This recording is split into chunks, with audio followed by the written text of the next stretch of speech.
Good evening, guys. Welcome back to my channel, and this is gonna be a second part for chapter number 8. Ma'am, आप ये पहली बार one note पे क्यों पढ़ा रहे हो? मतलब हमने आपको जब भी देखा है आप पीपीटी से पढ़ाते हो। तो गाइज आज थोड़ा टाइम कम था मेरे पास एंड पीपीटी बनाने का टाइम नहीं था एंड फटाफट से मैंने टॉपिक पढ़ा एंड तुम्हें पढ़ाने का डिसाइड किया। ठीक है, तो ये पर्टिकुलर जो स्कैम है, ये पर्टिकुलर जो फ्रॉड है, फेलियर है कॉर्पोरेट गवर्नेंस का, this is the easiest age of now. ठीक है, so out of I guess total 11 cases है एंड ट्रस्ट मी, ये चाहे समझने में हो या याद करने के लिए हो, this case is the easiest case out of all. I tell you why. Ma'am ऐसा क्यों बोल रहे हो आप? ऐसा क्या है इस केस में? Why this particular case is easy? First of all, there are no technical terms to it. मतलब अगर तुमने मेरी पीएनबी वाली वीडियो देखी है तो उसमें एक टर्म था एलओयू, योर स्विफ्ट। सो उसमें ऐसे ऐसे केसेस थे, उसमें ऐसे ऐसे टर्म्स थे जो शायद हमें नहीं पता था as a due student, as a student of 6 semester, और आई से एज अ कॉलेज स्टूडेंट। ठीक है, बट इसमें there are no technical terms and short, ये बहुत ही ज्यादा शॉर्ट में बताई गई है तुम्हारे बुक में। ठीक है, एंड एग्जामिनर जैसा दिया होता है वैसा ही एक्सपेक्ट करता है। सो तुम इजी पॉइंट से मिनिमम 8 मार्क्स ले सकते हो, बट ये कैसे होगा? अगर तुम मेरी वीडियो कंप्लीट देखोगे, टिल दी एंड देखोगे। नाउ जैसे मैं हर केस में बताती हूँ एक शॉर्ट फॉर्म, इसमें भी मैं एक 5 मिनट शॉर्टकट बताऊंगी जिससे तुम्हें पूरा का पूरा चैप्टर याद हो जाएगा। नॉट पूरा चैप्टर बट ये पूरा का पूरा केस याद हो जाएगा।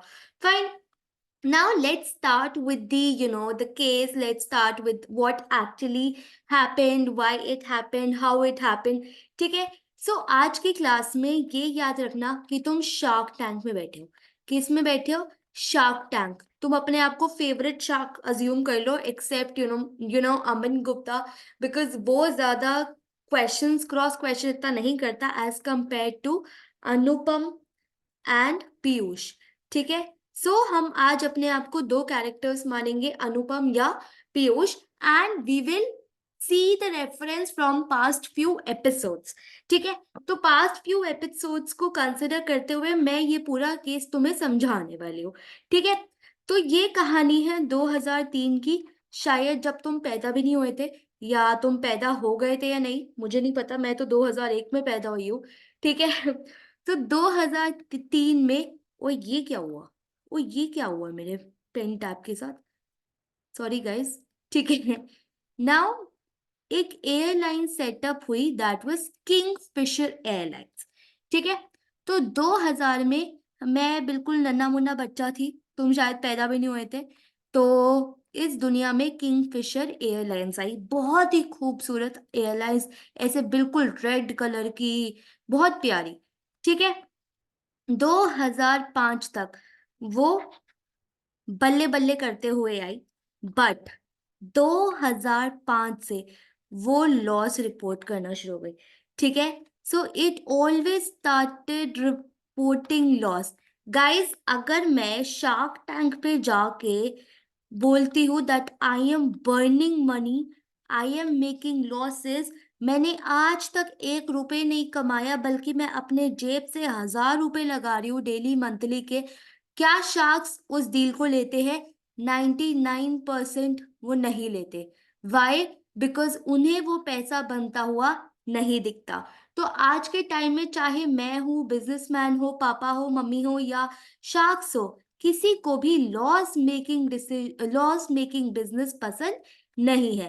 तो 2000 से 2005 तक तो ठीक है, उसके आगे कंपनी ने कभी भी प्रॉफिट बुक नहीं किया। It was always a loss making company. तो अगर आज मैं तुम्हारी टर्म्स में बोलूं, it is the biggest red flag for any company कि भाई तू प्रॉफिट ही नहीं बना रहा। ठीक है, अब बट आयरनी बताऊं? आयरनी है ये, 2011 में किंगफिशर को सेकेंड लार्जेस्ट एयरलाइंस का अवार्ड मिला था। Can you see the irony of the situation कि कभी भी उसने प्रॉफिट्स नहीं बनाए, हमेशा वो लॉस बुक करती थी, बट 2011 में वो सेकेंड लार्जेस्ट कंपनी बन गई। सो गाइज, अगर आज शार्क टैंक पे अनुपम बोलता है तुम 1,000 करोड़ का धंधा बनाओगे, तुम क्या सेकेंड लार्जेस्ट कंपनी, क्या तुम इतनी मार्केट में compete कर पाओगे, तो वहां पे विजय माल्या खड़े होकर शार्क टैंक में क्या बोल रहा होता, हाँ बनाएंगे, क्यों नहीं बनाएंगे, चाहे हम लॉस, चाहे हम कितना भी बर्न करे, कितना भी लॉस बनाए, बट हम कंपनी बनाएंगे, बड़ी कंपनी बनाएंगे। सो या, this was a biggest red flag that एक कंपनी लॉस होते हुए सेकेंड लार्जेस्ट डोमेस्टिक एयरलाइंस बन गई। अब मैम, ये लॉस आखिर कंपनी को हो क्यों रहते? This is the major reason as to why this fraud took place. ठीक है, बहुत ध्यान से समझना। First of all is acquisitions. ठीक है, अगर पता है एक कंपनी जितनी जल्दी ऊपर जाती है ना, उतनी जल्दी वो नीचे आती है। बहुत कंपनीज है कि वो एकदम टॉप पे रीच करके it has crash down to minus now. ठीक है, क्यों? क्योंकि उन्होंने बहुत ही हॉस्टाइल टेक्निक्स यूज करी थी, बहुत ही ऐसी स्ट्रैटेजीज यूज की थी अपने बिजनेस में जो शायद उन्हें उस टाइम नहीं करनी चाहिए थी। फॉर एग्जाम्पल बायजूस, बायजूस कितना ऊपर गया था और अब लिटरली उसका डाउनफॉल आ रहा है to the next level. Fine. So similarly was with the case with Kingfisher acquisition. वो एक्वायर करती जा रही है, करती जा रही है, करती जा रही है। And mergers. सो एक्विजिशन और मर्जर्स कभी फ्री में नहीं होते।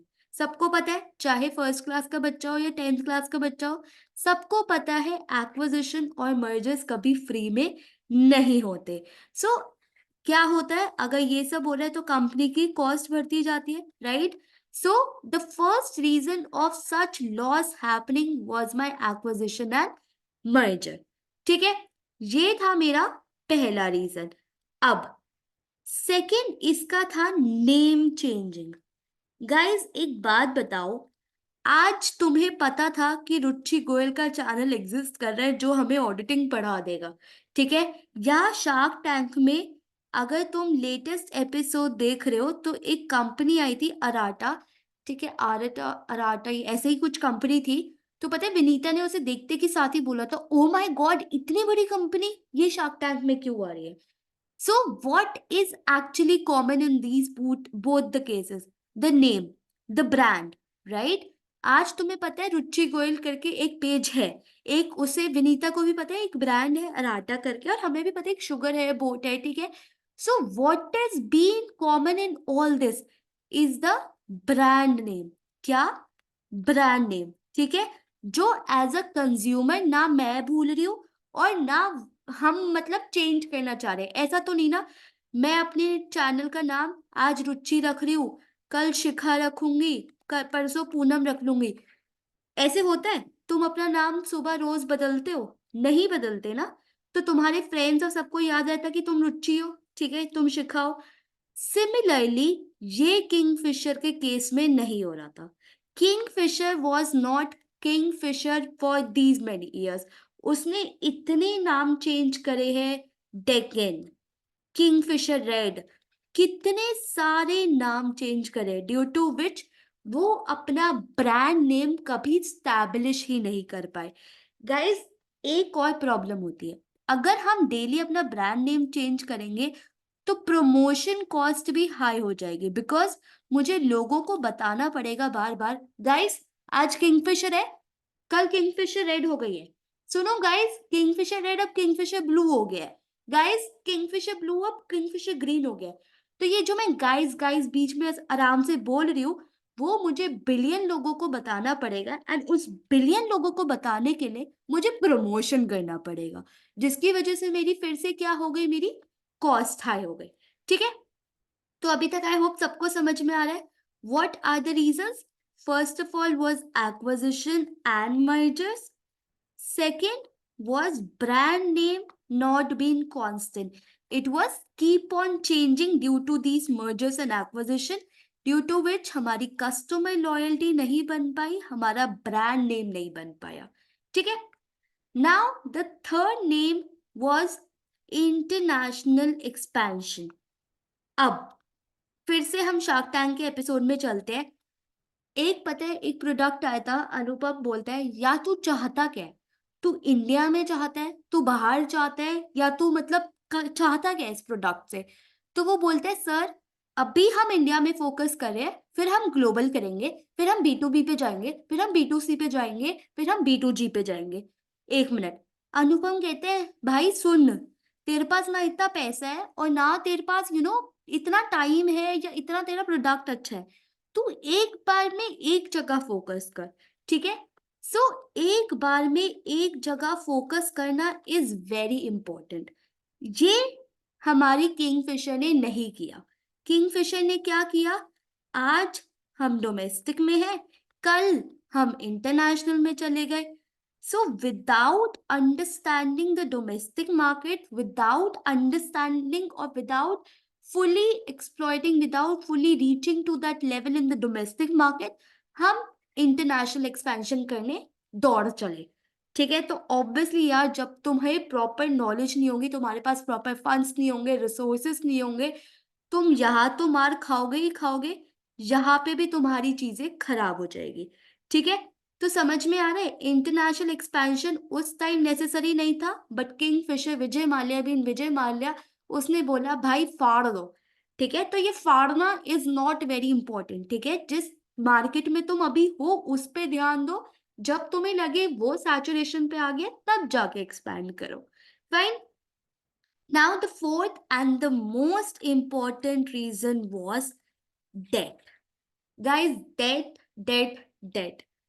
कभी भी तुम शार्क टैंक में देखोगे वो हमेशा इक्विटी मांगने आते हैं, एंड अगर कोई शार्क से डेट देता है वो थोड़े से रिलक्टेंट हो जाते हैं, कहते हैं यार हमें डेट नहीं चाहिए, आप हमारी इक्विटी ले लो, है ना।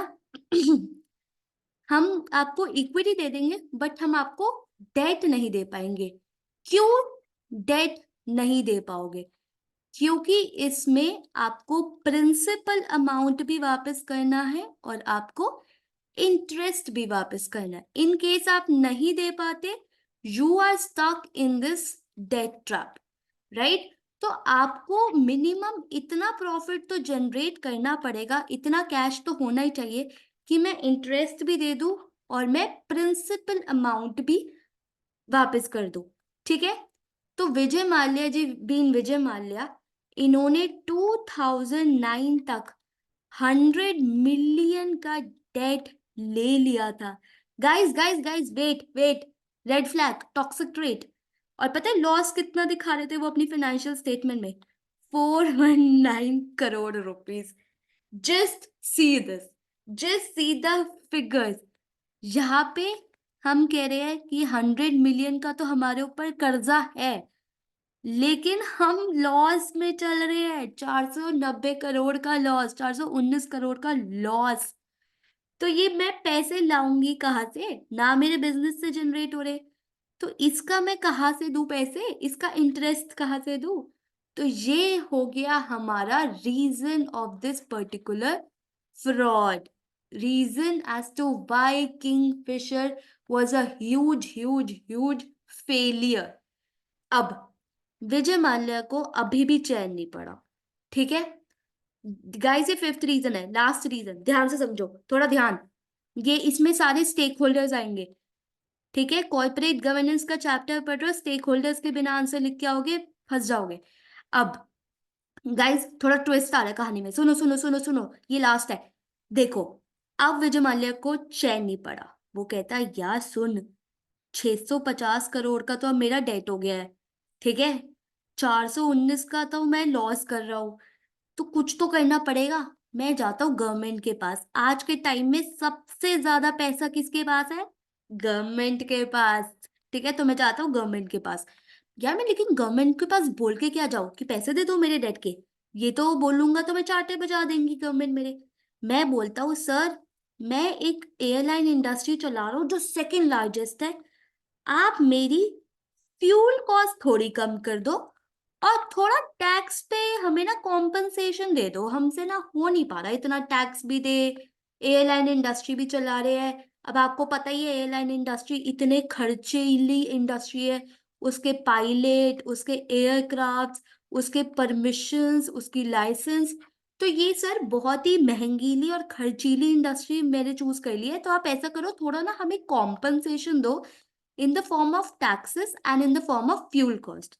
गवर्नमेंट कहती है ठीक है मैं देती हूँ, थोड़ी सी तेरी हेल्प करती हूँ, बट इसने गवर्नमेंट को भी अब डिसअपॉइंट कर दिया। बेटे अगर तुम गवर्नमेंट को डिसअपॉइंट कर रहे हो तो तुम भूल जाओ कि तुम कभी धंधा तुमसे चलने वाला है। गवर्नमेंट को खुश रखना is the most important thing. Tata, Reliance, Adani, they all are backed by government, they are all supported by government to the next level। ठीक है, सो गवर्नमेंट को अपने साथ लेकर चलना is the biggest thing, is the most important thing in business. अब Kingfisher जी को ये बात नहीं पता थी, उनका हो गया चॉपसी। उन्होंने क्या किया, उन्होंने यहाँ पे थोड़ा स्मार्ट प्ले करने का सोचा। उन्होंने कहा मैं गवर्नमेंट को पागल बनाता हूँ। तो उन्होंने क्या किया, वो कस्टमर से तो टैक्स ले रहे थे, ठीक है।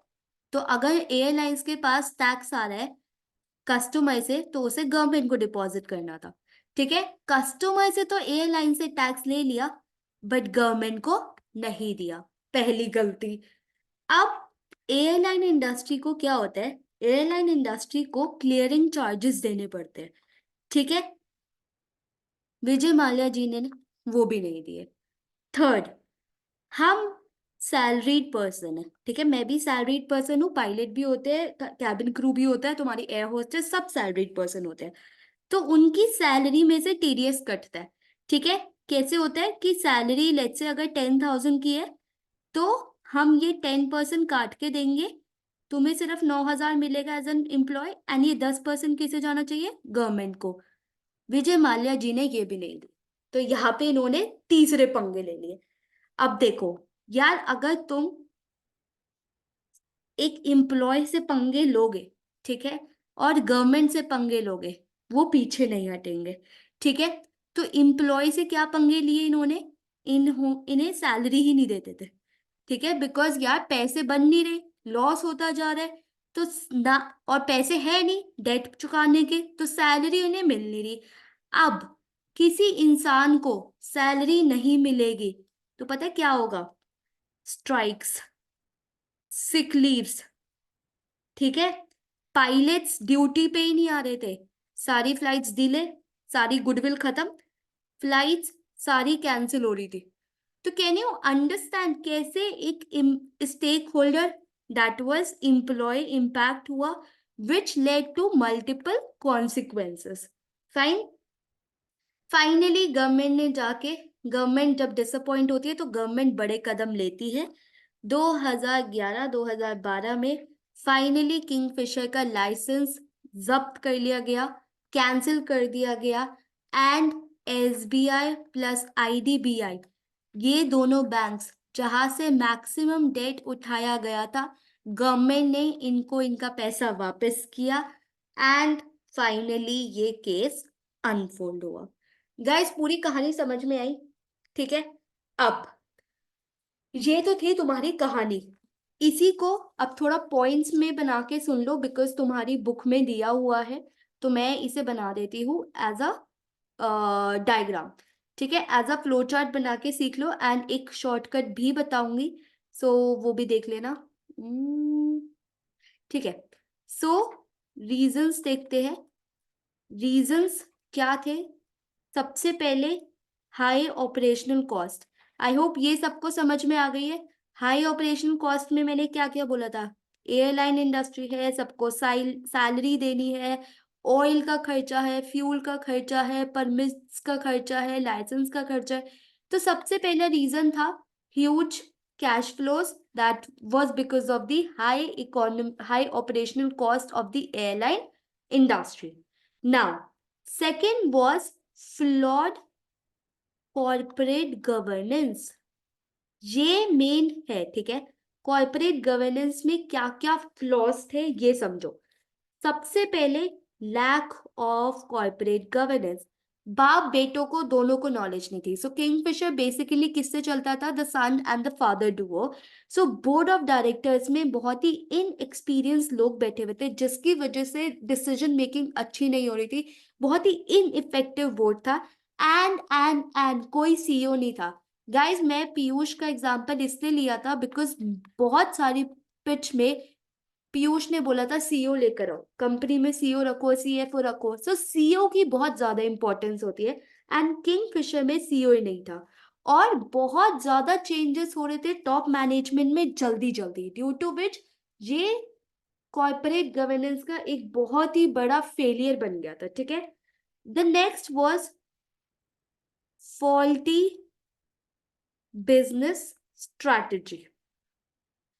क्या बिजनेस स्ट्रैटेजी फॉल्टी थी? सबसे पहले फ्रीक्वेंट चेंजेस हो रहे थे, बार बार एक्विजिशन, बार बार मर्जर्स, इतनी कंफ्यूजन लोगों के दिमाग में कि यार इस किंगफिश एयरलाइंस का आखिर नाम क्या है, कि air Kingfisher red, Kingfisher blue, air Deccan. ठीक है, तो लोगों का ना इंटरेस्ट बार बार निकलता जा रहा था, एंड इसका एम क्लियर नहीं था कि मुझे एक्चुअल इंटरनेशनल फ्लाइट बनना है, या डोमेस्टिक बनना है, या मुझे इकोनॉमी क्लास बनना है, या मुझे लग्जरी बनना है। The confusion in the business was huge. As I said, expansion, that was nothing but acquisition and mergers, जो बहुत ही ज्यादा हाई रेट पे हो रहे थे कंपनी में, and which led to the huge cost for the business. And finally the financial model. इतना ज्यादा डेट, इतना ज्यादा लॉसेस, इक्विटी ना देना और सिर्फ डेट पे रिलाई करना, and they were stuck in the debt trap. ठीक है मैम, पूरा केस अच्छे से समझ में आ गया है, बट अब आप हमें वो बताओ 5 मिनट में ये केस कैसे याद करें। So guys, the short form of to remember this is, दिखा दिखा दिखा, तुम्हें दिखा? मैं बताती हूँ क्या देखना था। दिस, सबने खाया ये? जिसने नहीं खाया प्लीज खाओ। This is one of the best cheese cake that I ever had. तो दिस फ्लेवर इज बिस्कॉफ। ठीक है, सो बिस्कॉफ से हम पूरा टर्म याद करने वाले हैं, हम पूरा बिजनेस याद करने वाले हैं, हम पूरा केस याद करने वाले हैं। मैम क्या बोल रहे हो, पागल हो गए हो? बिस्कॉफ से पूरा केस याद करवा दोगे? सुनो, बिस्कॉफ, हमारे बिस्कॉफ में सिर्फ सिंगल एफ है, एंड ये याद करके हमारा पूरा चैप्टर हो जाएगा। सबसे पहले ओके, ठीक है, तो सबसे पहले is this high operational cost. ठीक है, फिर next is the financial model.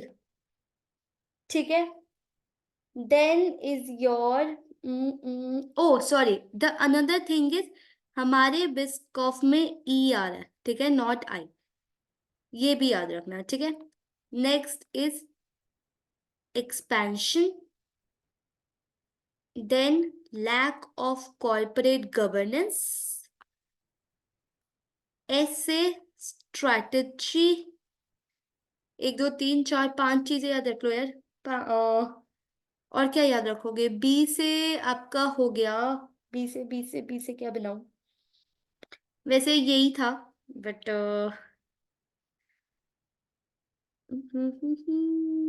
ठीक है, बी से कुछ नहीं है फिर।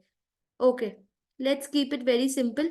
सो just to give a quick revision, just to revise, हमने क्या क्या किया? सबसे पहले हमने देखा कि हमें 3 टर्म्स याद रख, एक ही टर्म याद रखनी है, which is Biscoff in this. या ये तुम्हें दिख भी रहा है मेरी? ओके, ठीक है, सो हमारे एग्जाम्पल में बिस्कॉफ हमें याद रखना है, which is a flavour of cheese cake. ठीक है, सबसे पहले हमें ये याद रखना है कि debt was the major reason company fail हुई, acquisition and merger was the major reason जिसकी वजह से कंपनी फेल हुई। तो पूरी कहानी मैंने बोली, एंड फाइनली मैंने ये बोला कि हमें कैसे ये पर्टिकुलर केस याद करना है, ठीक है।